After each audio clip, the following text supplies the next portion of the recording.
убаво намести камерата. Значи над листот. И не ли четим што ни го засуѓа? Да. А читаш секој што? Ајде. Ученици, денес ќе се запознаеме со градбата на цветот. Цветот е составен од повеќе делови. За да го видиме тоа, ќе земеме еден малечок цвет во форма на пупка, бидејќи кај цветот од булка, пупката ги содржи сите делови. Најпрво, цветот се држи за цветна држка. Значи, овој дел овде се вика цветна држка. Ќе издвоиме цветната држка од цветот за да ја ставиме во делот на цветни држки. Горниот дел од цветната држка е проширен и тој се вика цветна ложа. На цветната ложа се наоѓаат сите останати делови на цветот. Значи, проширениот дел од цветот, овој овде, ќе го издвоиме. А што има внатре? Сега ќе видиме и што има внатре. И ќе го ставиме овде во делот за цветна ложа. Понатаму, од надвор, цветот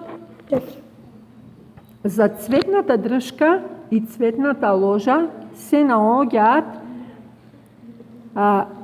прикрепени останатите делови на цветот. Овие ливчиња, зелените ливчиња, се нарекуваат чашкини ливчиња.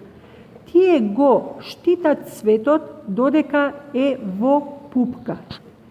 Значи, кога цветот се уште не е отворен, чашкините ливчиња се секогаш зелени по боја, го штитат од повреди, од исушување, од премрзнување. Значи, чашкините ливчиња имаат заштитна улога да го штитат самиот цвет од разни механички и топлотни повреди. Внатре се наоѓаат венечните ливчиња. Венечните ливчиња кај разните видови цветови можат да бидат различни по боја. Овде овие венечни ливчиња се црвени по боја. Со малечка црна шара на нивната основа. Еве, колку венечни ливчиња ќе извадиме од цветот? Значи, имаме 4 венечни ливчиња. Да. Еве ги венечните ливчиња. Во средината се наоѓаат прашниците.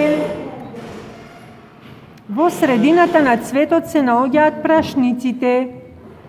Овде, кај цветот од булка, прашниците се многу на број.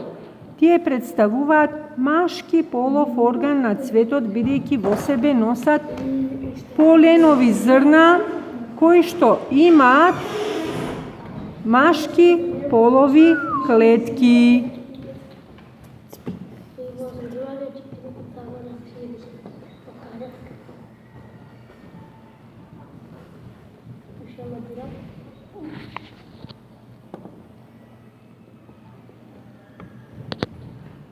Гледаме дека кај овој цвет, кај булката значи има многу прашници и еден толчник.